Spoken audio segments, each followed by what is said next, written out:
Amén. Muy buenos días, iglesia. Que el Señor les bendiga. Que el Señor siempre sea derramando de su bendición sobre la vida de cada uno de nosotros. Por la misericordia del Señor, por su gracia, puedo estar aquí hoy de pie delante de ustedes. Siempre hay una primera vez para todo, no les niego, siempre existe ese pequeño miedo, ese pequeño temor de hacer las cosas por primera vez. Pero siempre el Señor llama, prepara y es quien hace todo conforme a su gracia. De antemano, mis hermanos, sean bienvenidos. El día de hoy, antes de comenzar, me gustaría leer una frase que fue dicha por el denominado príncipe de los pastores, Charles Spurgeon. La frase dice: si Cristo murió para salvarme de mis pecados, yo no puedo jugar con el pecado que mató a mi mejor amigo. Cerremos nuestros ojos, hermanos, vamos a comenzar orando este tiempo. Amado Señor y Padre Celestial, gracias le damos por el privilegio maravilloso que nos da de poder estar aquí, por su misericordia, por su amor, por su fidelidad. En esta mañana, Padre, pedimos, Señor, que toda palabra que pueda ser hablada en este día a través de su siervo, Señor, sea de bendición. Sea tomando el control de todo este tiempo, sea tomando el control de cada frase, que lo que se pueda decir aquí pueda ser de bendición y de alimento y de ayuda para todo aquel que lo necesita. Damos gracias, Señor, por tenernos aquí. Predisponga nuestros corazones y sea usted, amado Señor, con nosotros en todo este tiempo. Le alabamos, Padre, le bendecimos y le encomendamos este tiempo en sus manos, en el precioso nombre que sobre todo nombre es el de su Hijo amado, Cristo Jesús. Amén. Amén, mis queridos hermanos. Vamos a abrir nuestras Biblias, por favor, en la carta del apóstol Pablo a los Romanos.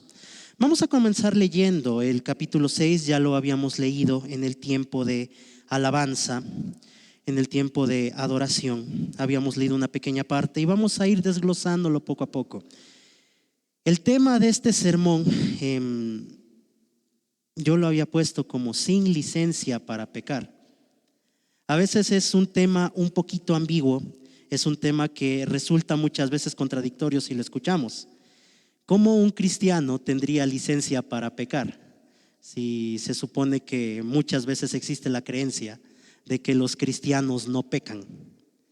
Así que en base a eso vamos a comenzar analizando a la luz de las Escrituras el por qué nosotros como cristianos no deberíamos pecar.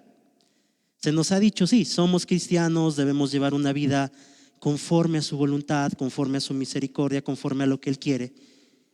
Pero muchas veces no hemos hablado de lo difícil que es no fallarle al Señor.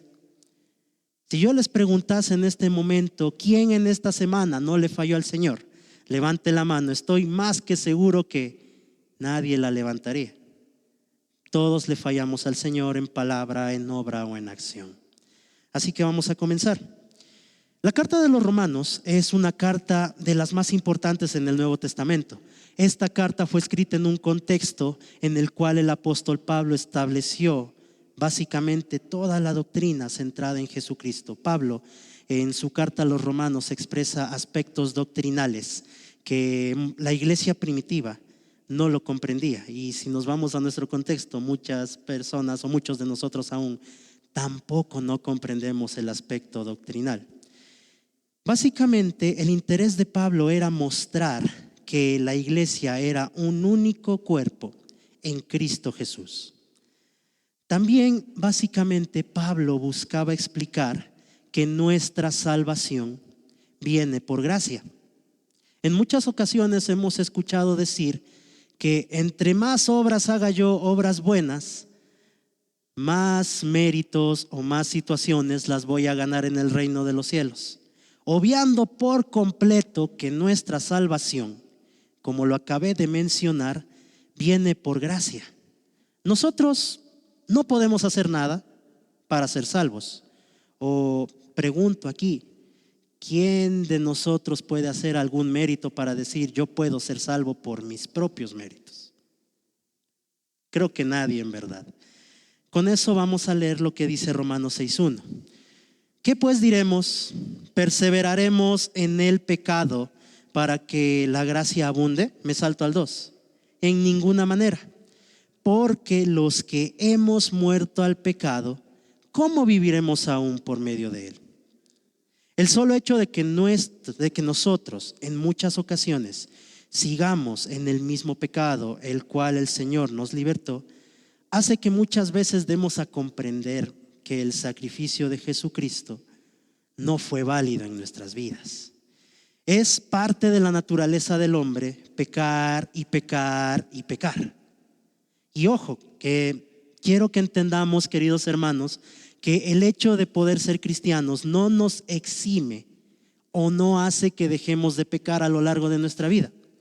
Dejaremos de pecar una vez que estemos delante de la presencia del Señor. Cuando lleguemos delante de su magnificencia y Él nos diga: buen siervo fiel, en lo poco has sido fiel, en lo mucho te pondré. Entra en el gozo de tu Señor. Solo ahí, ojo, solo ahí dejaremos de ser pecadores. Mientras transitemos en este caminar de nuestra vida, algunos más, algunos menos años, todos vamos a ser pecadores, vamos a ser seducidos por el pecado. Eso es una verdad, mis queridos hermanos, que debemos tenerla presente. Es por ello que Pablo hace esta afirmación en el versículo 1. Si lo analizamos un poco, lo vuelvo a leer. ¿Qué pues diremos? ¿Perseveraremos en el pecado para que la gracia abunde? Pablo lo hace como en un tono, se podría decir hasta burlesco, un tono muy sarcástico, decir: ¿acaso porque la gracia del Señor está abundante, porque somos salvos por gracia, nosotros tenemos el derecho y la facilidad de pecar? En ninguna manera, responde después. Muchas veces se nos olvida esto. Nos han enseñado por diferente tiempo, por muchos años, que la salvación es por gracia. Y es verdad, la salvación es por gracia. Pero una persona que de verdad ha aceptado a Jesucristo como su Salvador, siempre va a mostrar esos frutos de arrepentimiento. Y aquí también comparo algo que muchas veces dicen personas que no son cristianas. No sé si a ustedes les ha pasado en su contexto laboral, muchos en contexto familiar, en donde hacemos algo que no le agrada al Señor. Ya puede ser enojo, puede ser algo de ira, no sé, en el trabajo. Nos dicen algo que no nos agrada y reaccionamos de mala manera. ¿Cuál es la primera frase que dicen las personas? ¿Y eso qué es, hermanito? ¿Y eso qué es, hermanita? Es un aspecto que muchas veces la gente incluso lo va a juzgar. Como digo, mucha gente piensa que al aceptar a Cristo nuestras vidas van a ser santas, que solo vamos a estar paraditos ahí orando y diciendo: Señor, haciendo cosas buenas, solo cosas que ante los ojos de los hombres parecen buenas. Pero olvidan también que al ser seres humanos imperfectos, creado por un Dios perfecto, vamos a tener también estos tiempos en donde le vamos a fallar a Dios. Todos le fallamos a Dios, y esa es una verdad. Como lo dije, viviremos hasta que el Señor nos llame a su presencia.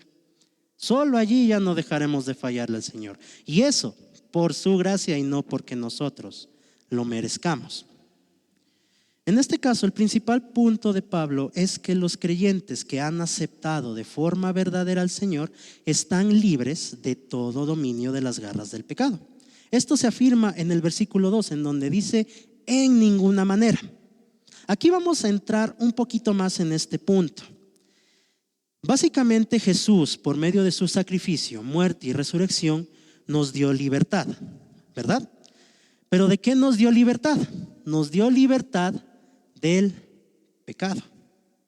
Somos libres del pecado, amén.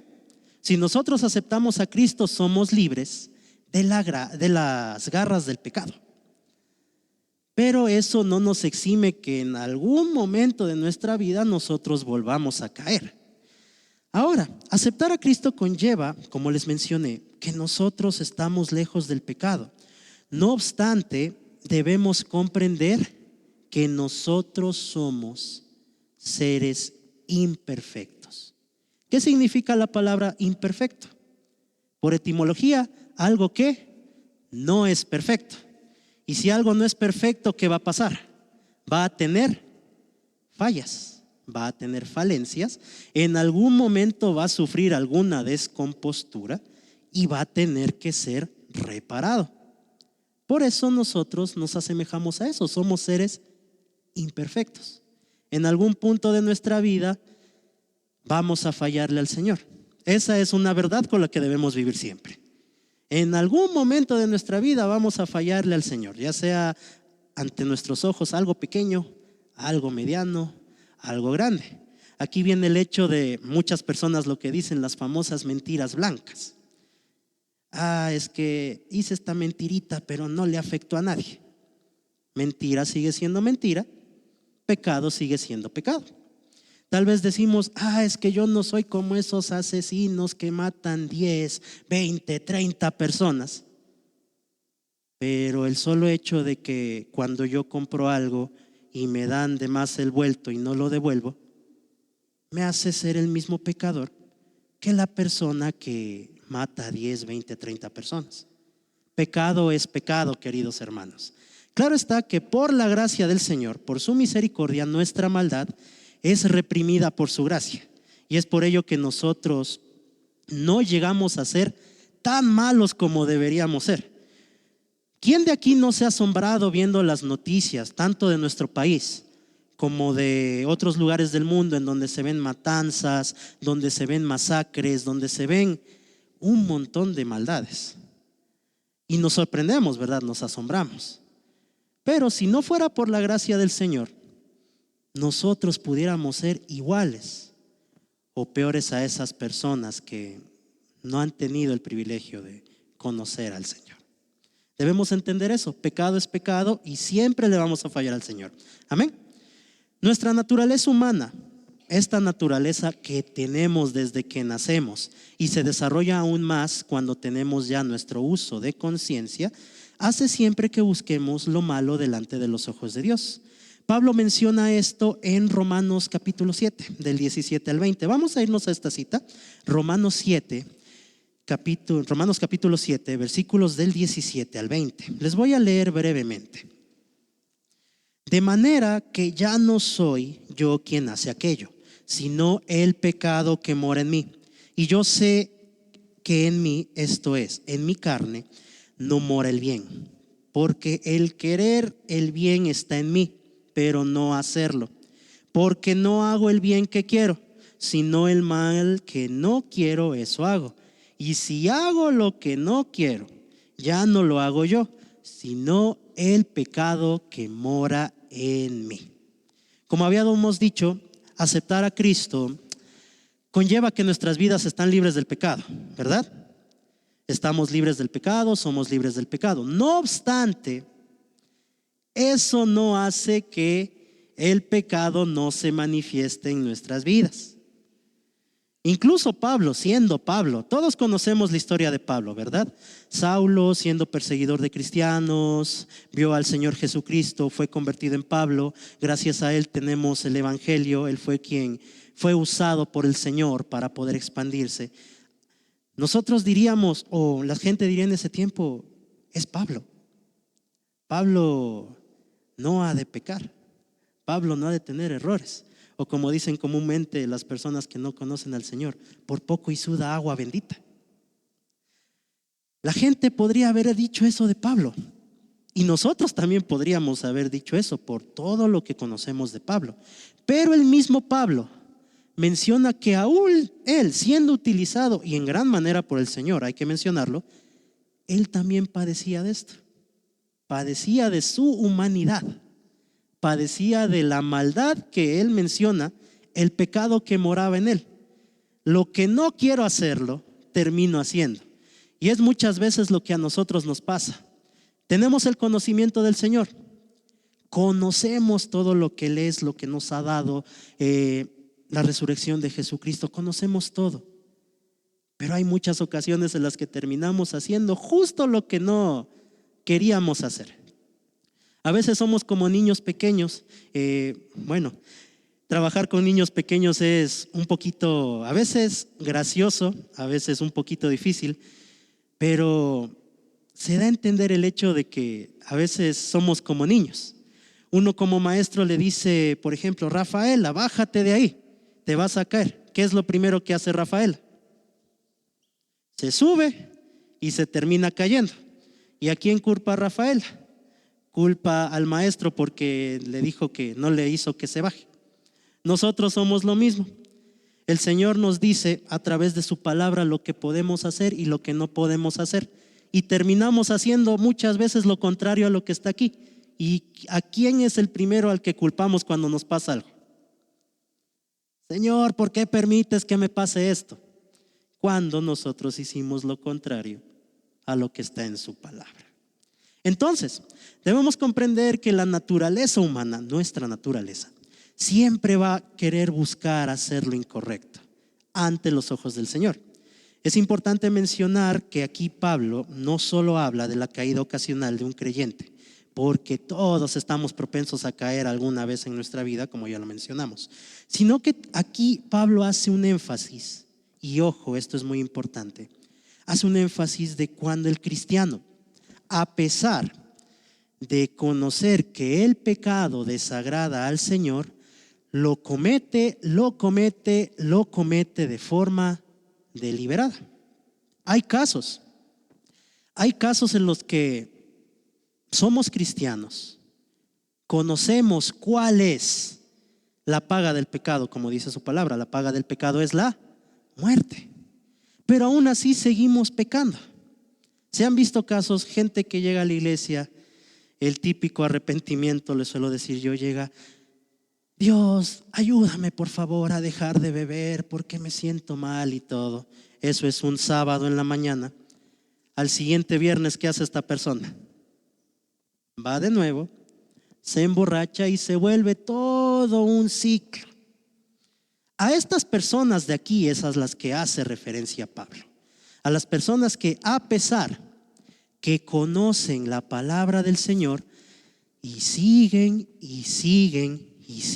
recayendo en el mismo pecado. Es a estas personas a quienes va dirigido este aspecto.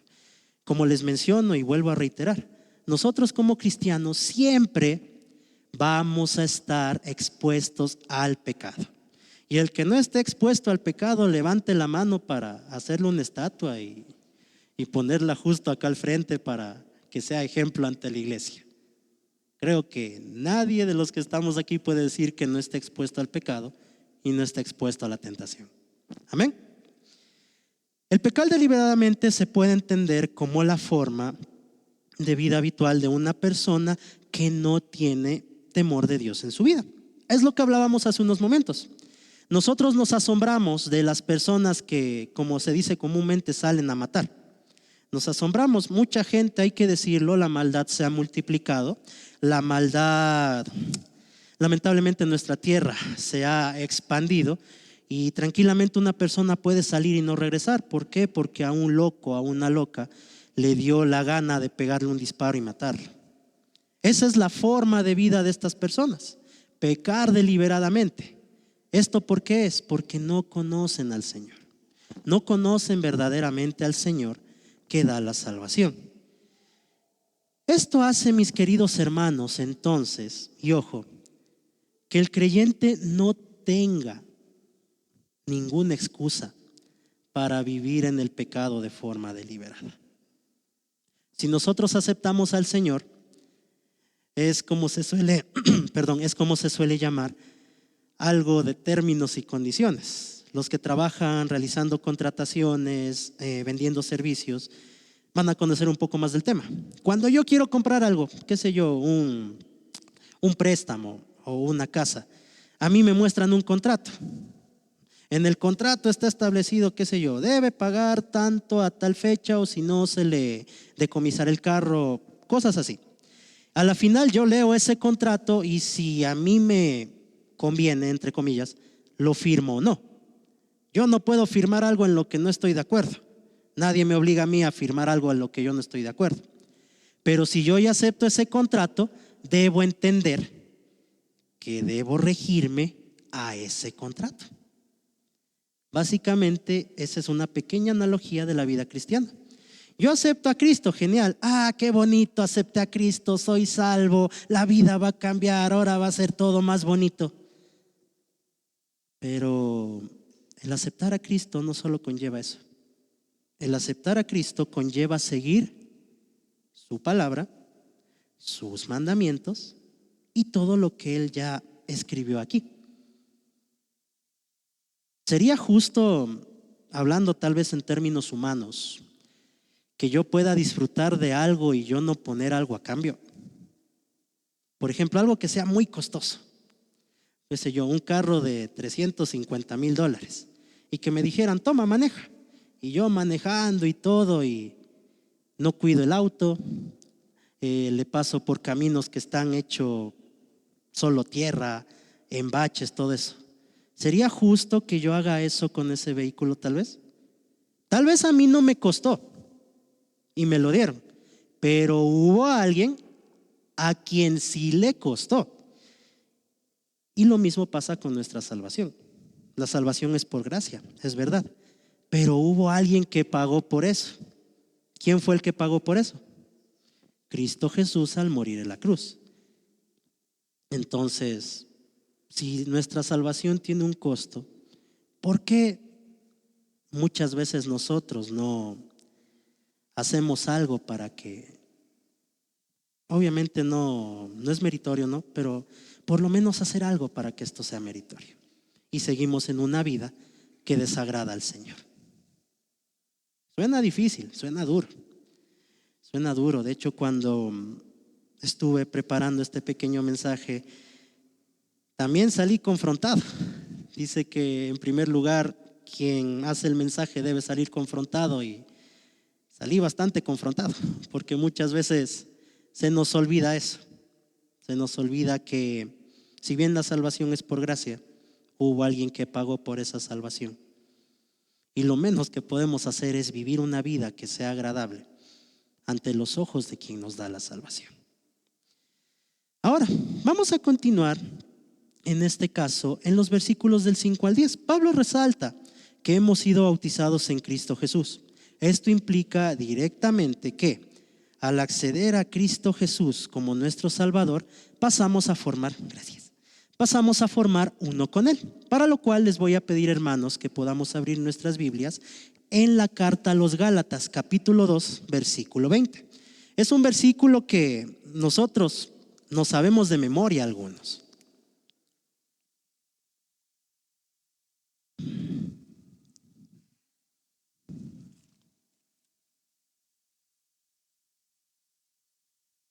Muy bien, la palabra del Señor dice: con Cristo estoy juntamente crucificado, y ya no vivo yo, mas vive Cristo en mí.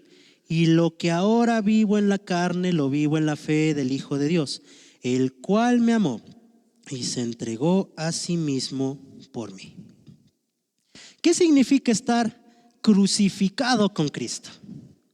La cruz es una señal de muerte, y de la peor muerte que había en el Imperio Romano. Ser crucificado estaba destinado para lo peor de los delincuentes en esa época. Y el hecho de que Pablo pueda decir, y que nosotros, que nosotros también podamos decir, con Cristo estoy juntamente crucificado, ¿qué implica? Que nosotros también, al aceptar a Jesucristo, crucificamos nuestra vieja naturaleza con Él. Somos renovados. Toda vieja naturaleza, toda maldad previa fue llevada en la cruz para todo aquel que cree, como dice su palabra. De igual manera, Kenneth West, un teólogo de igual forma del siglo XIX, define a la palabra bautismo, como lo dijimos, todos somos bautizados, define a la palabra bautismo como la introducción o colocación de una persona o cosa en un nuevo ambiente, al punto de alterar su relación con el ambiente previo en el que se encontraba. Entonces, al momento de nosotros aceptar a Cristo, luego posteriormente ser bautizado, ¿qué estamos haciendo? Estamos siendo sacados de nuestra antigua naturaleza, la que vimos, naturaleza pecadora, y estamos siendo colocados en una nueva naturaleza. Una naturaleza donde somos transformados poco a poco por medio de la renovación de nuestro entendimiento, como lo dice la Escritura, y por medio de nuestro Señor Jesucristo. Ahora yo pregunto, si somos sacados de un lugar en donde todo está sucio y nos ponen en un lugar donde todo está limpio, ¿dónde preferimos estar nosotros? ¿En lo sucio o en lo limpio? Por lógica humana, en lo limpio, ¿no es cierto? Siempre vamos a preferir, por ejemplo, vamos a un restaurante, tenemos 2 mesas, hay una mesa sucia con los platos, servilletas, todo regado, y tenemos una mesa limpia donde están los cubiertitos, todo está ordenado. ¿Dónde nos vamos a sentar? Justamente en la mesa donde todo está limpio. Pero la naturaleza humana hace que prefiramos el lugar donde está sucio. ¿Sí? Volviendo acá, como lo habíamos leído directamente, la salvación no solo consiste en que Dios justifica al pecador, sino que también le otorga una nueva naturaleza justa. Pregunta, ¿nosotros podemos hacer algo para merecer esta naturaleza justa?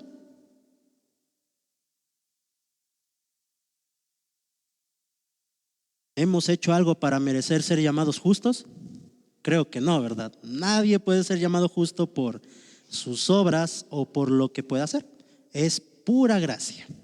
Gracia del Señor lo que nos hace ser justos. Entonces esto, no, la salvación, como lo decía, no solamente consiste en que Dios justifica al pecador, sino que también le otorga una nueva naturaleza. Esta justicia es una realidad tanto a nivel terrenal, aquí en la tierra en donde estamos, como a nivel celestial. No porque merezcamos esta naturaleza, sino porque el Señor, como lo dijimos, en su gracia, se la dio al creyente. Esta es una de las principales razones, por no decir la principal, por la que es prácticamente imposible que el creyente siga pecando deliberadamente. Como vimos, esta naturaleza justa que hace en nosotros renueva todo lo que alguna vez fuimos, ¿verdad? Entonces, si nuestra naturaleza, una vez que aceptamos al Señor, es una naturaleza justa, no habría cabida para volver a la naturaleza antigua, ¿no es cierto? Pero es lo que muchas veces terminamos haciendo. Es por ello que muchas veces tenemos que volver a postrarnos, volver a doblar rodillas y decir, Señor, perdóname porque te he fallado. Que es algo natural, como digo, que va a pasar en el ser humano. Como lo leímos en Gálatas, hemos sido crucificados juntamente con Cristo al aceptarlo como Salvador. En este caso, el teólogo Charles Hodge señala lo siguiente, lo leo textualmente, me pareció interesante. No puede haber participación en la vida de Cristo sin una participación en su muerte. Y no podemos disfrutar de los beneficios de su muerte a no ser que seamos partícipes del poder de su vida. Debemos ser reconciliados con Dios a fin de ser santos y no podemos ser reconciliados sin ser santos como consecuencia de ello. Si lo leemos así parece un trabalenguas. En resumen, cuando aceptamos al Señor Jesucristo, ¿qué sucede en nuestra vida? Existe un cambio. Cuando lo vamos conociendo, vamos mejorando nuestra relación con el Señor, vamos creando lo que la Biblia denomina los frutos del Espíritu. ¿Cuáles son los frutos del Espíritu? Creo que todos alguna vez los hemos escuchado y los hemos aprendido en la escuela dominical. De hecho, justo lo tienen en la parte ahí, de la derecha suya, izquierda mía, y vamos a leer. Dice, amor, gozo, paz, paciencia, benignidad, bondad, fe, mansedumbre y templanza. Contra tales cosas no hay ley, dice la Biblia. Mientras el cristiano sigue creciendo en su relación con el Señor, va a mostrar esos frutos. Un cristiano que no muestre esos frutos, mis queridos hermanos, es por 2 razones. Tal vez una, no está creciendo, y tal vez otra, no tuvo un verdadero arrepentimiento. Es por ello que se manifiesta esta naturaleza pecaminosa. Entonces, si somos parte de la salvación del Señor, como lo acabamos de leer, nuestros frutos y nuestras acciones deben demostrar aquello. Ojo, recalcando que la salvación no es por obras. Aquí los factores sí alteran el producto. Yo no hago buenas obras para ser salvo. Yo hago buenas obras porque el Señor me ha concedido ser salvo. Porque aquí habrá mucha gente que va a decir, pero he visto gente afuera que hace buenas obras, que da de comer a los pobres. Incluso se ha llegado a decir, he conocido personas que son mucho mejores que los cristianos. Yo pregunto, si esa persona no ha aceptado a Cristo como su Salvador y tiene otra creencia, qué sé yo, en el islamismo, en el mormonismo, ¿va a ser salva? Las buenas obras, como lo dice la palabra, llegan a ser trapo de inmundicia si no aceptamos al Señor como nuestro Salvador. Es una realidad. En ese caso, siempre debemos comprender que así como la resurrección de Cristo fue una consecuencia directa de su muerte en la cruz, como sacrificio único para siempre por nuestro pecado, esto también hace que el cristiano tenga una nueva manera de vivir que le agrade a su Señor. Para ello vamos a leer, Efesios 4 del 17 al 24. En este pequeño pasaje, Pablo retrata un poco la naturaleza antigua de lo que él denomina como viejo hombre. Vamos a abrir nuestras Biblias en Efesios 4, del versículo 17 al versículo 24. Les voy a leer brevemente.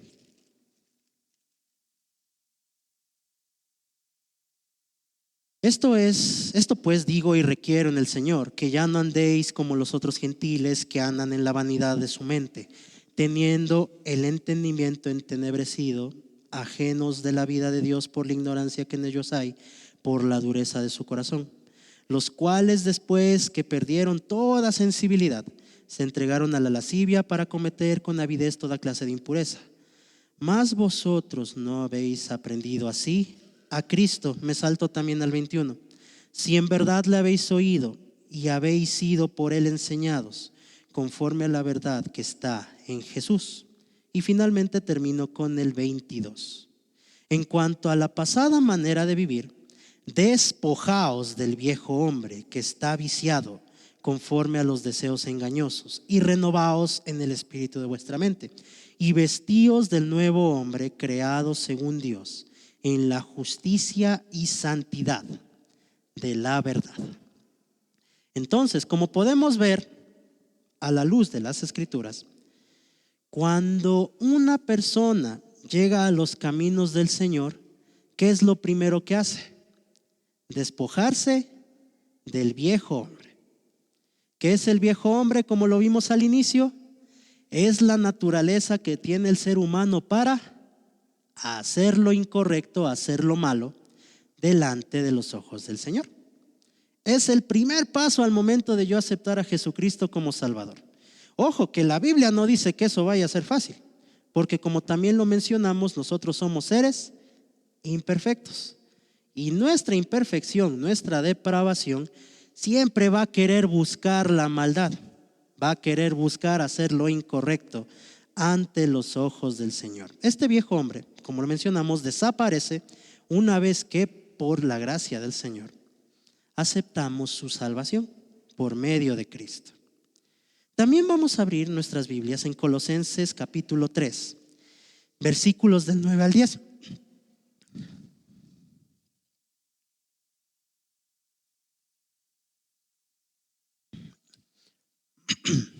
Perdón. En este pasaje podemos ver que Pablo menciona que el viejo hombre ha sido desechado. Vamos a leerlo de forma breve también para poder comprender un poquito esto.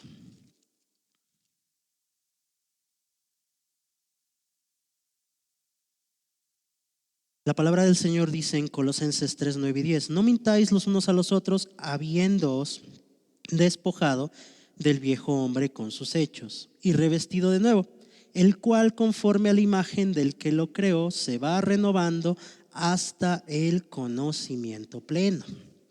Yo les pregunto, mis queridos hermanos, y algo que recalcábamos también hoy en la escuela dominical: ¿cómo nosotros llegamos al conocimiento pleno de nuestro Señor?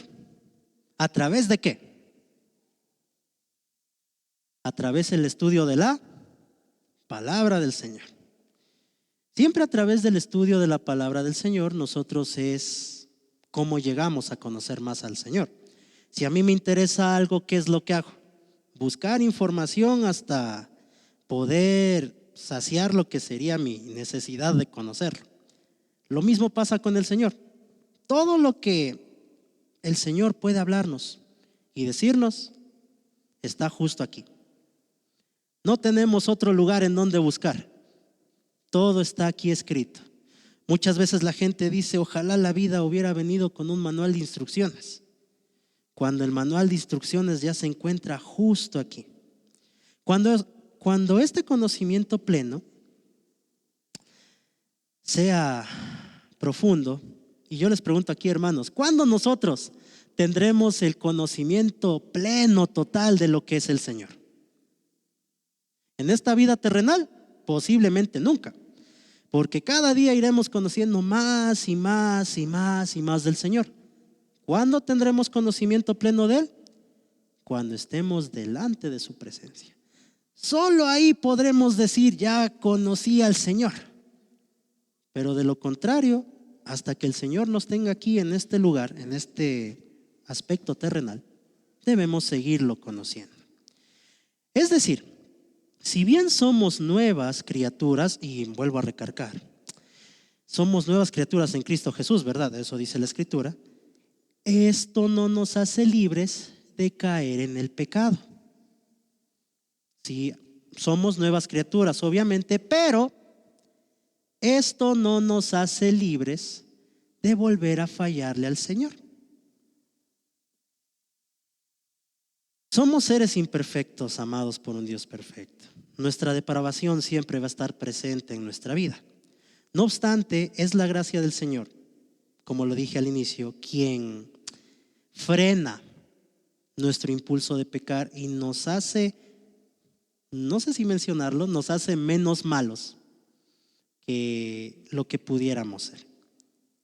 Ahora bien, ¿cuál sería la fórmula para nosotros dejar de pecar? O por lo menos evitar pecar, que esto es a lo que vamos a llegar, ¿no? ¿Cómo nosotros dejamos de fallarle al Señor? ¿O cómo nosotros evitamos fallarle al Señor? Habíamos dicho que nosotros vamos conociéndole al Señor directamente cuando vamos leyendo la palabra del Señor. Entre más conozcamos a una persona, ¿qué va a pasar? Vamos a saber lo que le agrada y lo que le desagrada. Y si esa persona es importante para nosotros, ¿qué hacemos? Dejamos de hacer lo que le desagrada a esa persona. Lo mismo pasa con el Señor. Entre más y más conozcamos a nuestro Señor, vamos a conocer lo que a Él le agrada y lo que no le agrada. Y vamos a dejar de hacer lo que a Él le desagrada. Amén. Otra de las verdades, la tercera verdad que Pablo muestra referente a la naturaleza del hombre, es que debemos dejar de servir al pecado. Esto se puede ver en los versículos. Volvamos a Romanos 6. Vamos a volver a Romanos 6. Vamos a leer los versículos del 3 al 11. Ya para ir terminando con este mensaje. El 11 y el 13. Así también vosotros consideraos muertos al pecado, pero vivos para Dios en Cristo Jesús vuestro Señor. No reine pues el pecado en vuestro cuerpo mortal, de modo que lo obedezcáis en sus concupiscencias, ni tampoco presentéis vuestros miembros al pecado como instrumentos de iniquidad, sino presentaos vosotros mismos a Dios como vivos de entre los muertos, y vuestros miembros a Dios como instrumentos de justicia. Porque el pecado no se enseñoreará de vosotros, pues no estáis bajo la ley, sino bajo la gracia. La entrega a Dios por parte de nosotros es un acto consciente. Como decíamos, nosotros no podemos obligar a alguien a creer. O de igual manera les pregunto, que levante la mano el que fue obligado a creer de aquí en el Señor Jesucristo. Creo que todos los que estamos aquí creemos de forma voluntaria y aceptamos de forma voluntaria que el Señor es nuestro Salvador, que Jesús es nuestro Salvador. Nadie fue obligado a estar aquí. Entonces, es importante mencionar, y recalco nuevamente, que Pablo no hace énfasis en que el creyente no va a volver a pecar. ¿Por qué hago mucho énfasis en esto? Porque muchas veces pensamos, y nosotros mismos como cristianos, pensamos que el hecho de conocer al Señor, de estar en una iglesia, de estar en el servicio, de vivir una vida cristiana, hace que no volvamos a pecar. ¿Y qué pasa cuando pecamos? ¿Cómo nos sentimos? Sentimos que el mundo se nos va encima, sentimos que le fallamos al Señor y todo eso. Si bien es cierto, debemos vivir una vida que sea agradable delante de los ojos del Señor, eso no quita el hecho de que muchas veces vamos a caer en nuestro caminar. ¿Dónde está la diferencia entre nosotros como cristianos y una persona que tiene el hábito del pecado?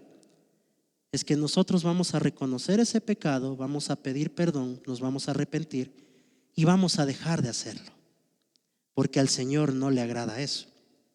En cambio, las personas, como lo vimos, que tienen el hábito de pecar, solo van a sentir un remordimiento y lo van a volver a hacer a la semana siguiente, al día siguiente, el mismo momento piden perdón y lo vuelven a hacer, pero no hay un verdadero arrepentimiento, simplemente es algo que se llama remordimiento de lo que hicieron. El verdadero cristiano sí le falla al Señor, pero la diferencia es que le duele fallarle al Señor. O cuántos de aquí, yo pregunto, le hemos fallado al Señor y no nos ha dolido en el alma cuando lo hemos hecho, cuando hemos cometido un pecado, no sé, incluso por más pequeño que sea, hemos cometido y muchas veces hemos hasta llorado, no por el hecho de que salió mal o sentirnos mal, sino por el hecho de que le fallamos al Señor. Muchos de nosotros hemos hecho eso, hemos fallado y hemos llorado de rodillas diciendo: Señor, perdóname por haberte fallado. Y cambiamos nuestra forma de vivir y dejamos ese pecado. Eso es lo que nos hace ser llamados hijos de Dios. Y nos cambia y nos hace diferente a aquellos que no le conocen. En este caso, para ya ir terminando, podemos decir entonces que en la vida de un cristiano el pecado ya no reina. No obstante, el pecado siempre va a estar presente. Es como, por ejemplo, siempre se hace una analogía de una chica que va con un vestido blanco y va a una mina. ¿Qué va a pasar con el vestido blanco de la chica? Si pasa por un lugar donde hay tierra, donde hay polvo, donde hay escombros, el vestido blanco muchas veces se va a ensuciar, ¿no es cierto? Es lo mismo acá. Vamos a estar rodeados de pecado. Lamentablemente, como lo dijimos, nuestra humanidad está corrompida y vamos a estar rodeados de toda maldad. Pero depende de nosotros, de estar siempre de la mano del Señor, el poder seguir adelante sin que este tipo de situaciones puedan afectar nuestra vida. Entonces, para poder estar lejos del pecado, podemos dividirlo en tres partes. Primero, el saber, como lo dice Romanos 6:11. Romanos 6:11. Así también, nosotros somos conscientes de nuestra condición, ¿verdad? Todos somos conscientes de nuestra condición. Si no fuéramos conscientes de nuestra condición pecadora, no hubiéramos aceptado a Jesucristo como Salvador. Lo primero siempre es el estar consciente de que nosotros somos pecadores y que tenemos una naturaleza pecaminosa. Al nosotros conocer eso, no puedo decir todo va a ser más llevadero, sino que todo va a ser diferente, porque tenemos la conciencia de que siempre vamos a fallarle al Señor, pero Él, por su gracia, nos va a perdonar si nos arrepentimos de corazón. Como dice la palabra en Levítico 11:44, ¿quién me puede decir de memoria qué dice Levítico 11:44?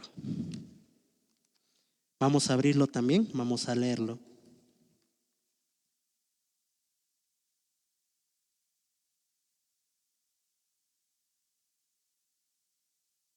Y dice la palabra, porque yo soy Jehová vuestro Dios. Vosotros, por tanto, os santificaréis y seréis santos, porque yo soy santo. Vamos a leerlo hasta ahí. El Señor que nos dice, sed santos, porque yo soy santo.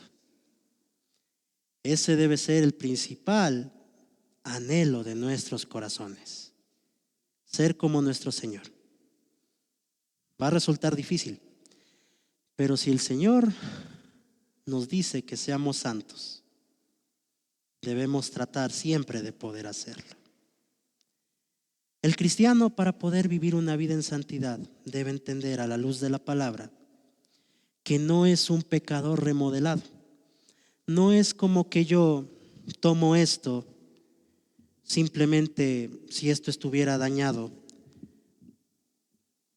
como está doblado aquí, lo doblo y ya se repara.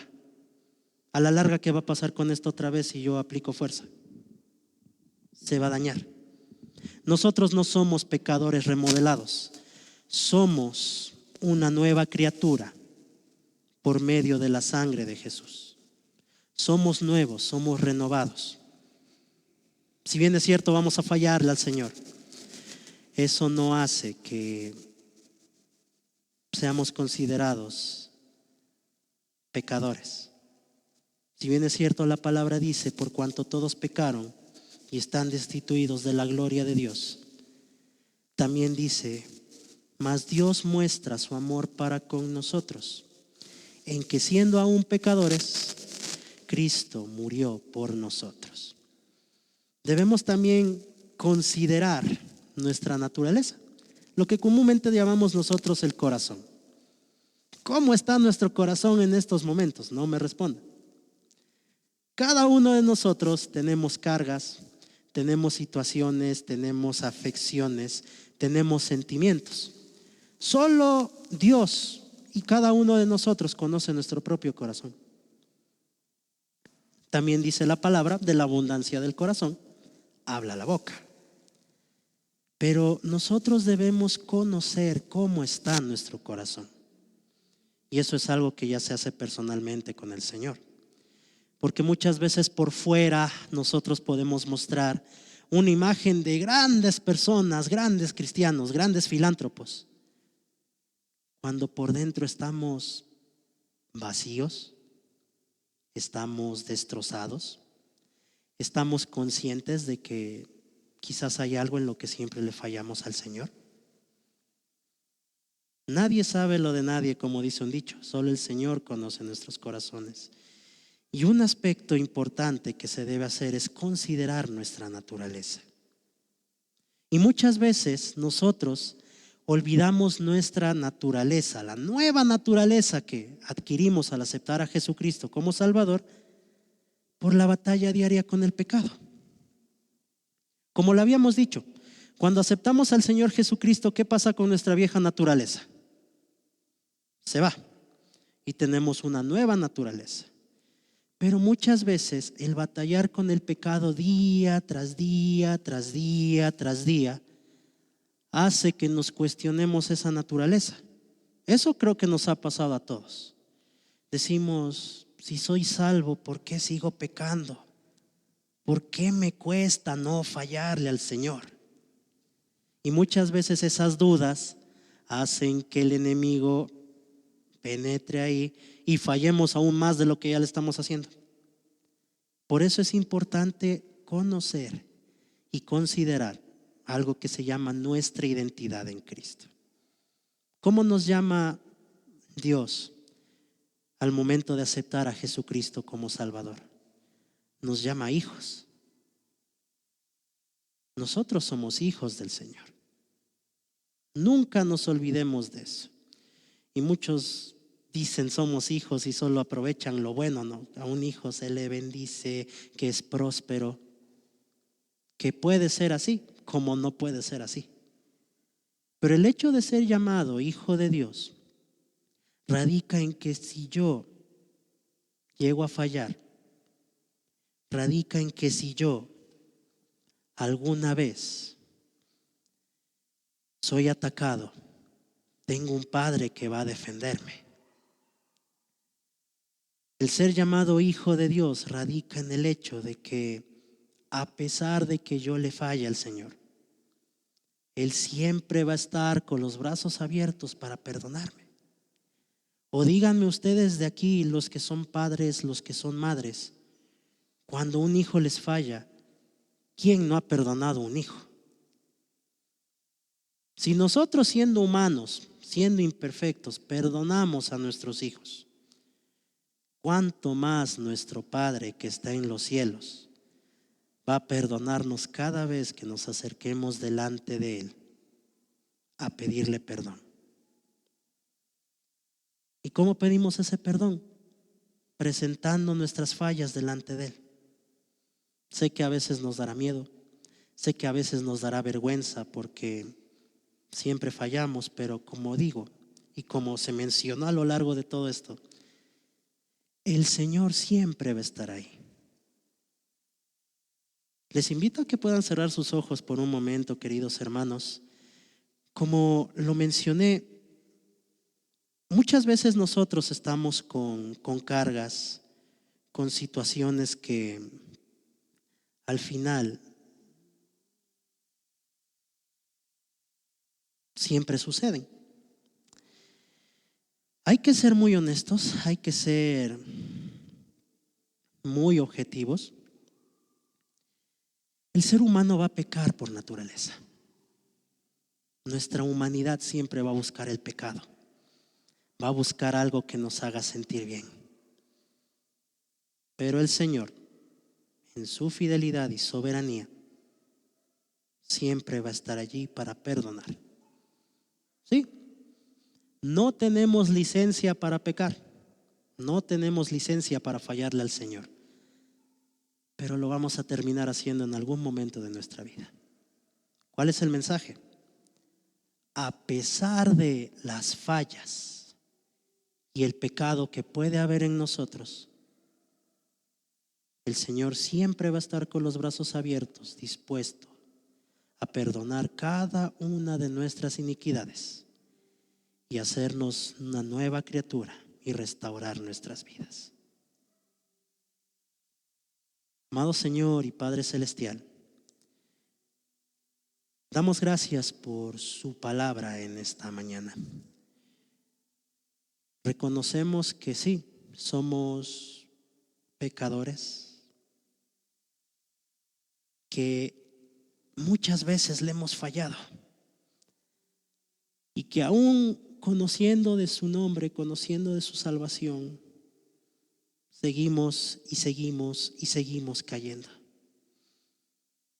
Muchas veces nos hemos sentido tan mal al punto de arrodillarnos, derramar lágrimas y decir: Señor, ¿qué puedo hacer para dejar de fallarle?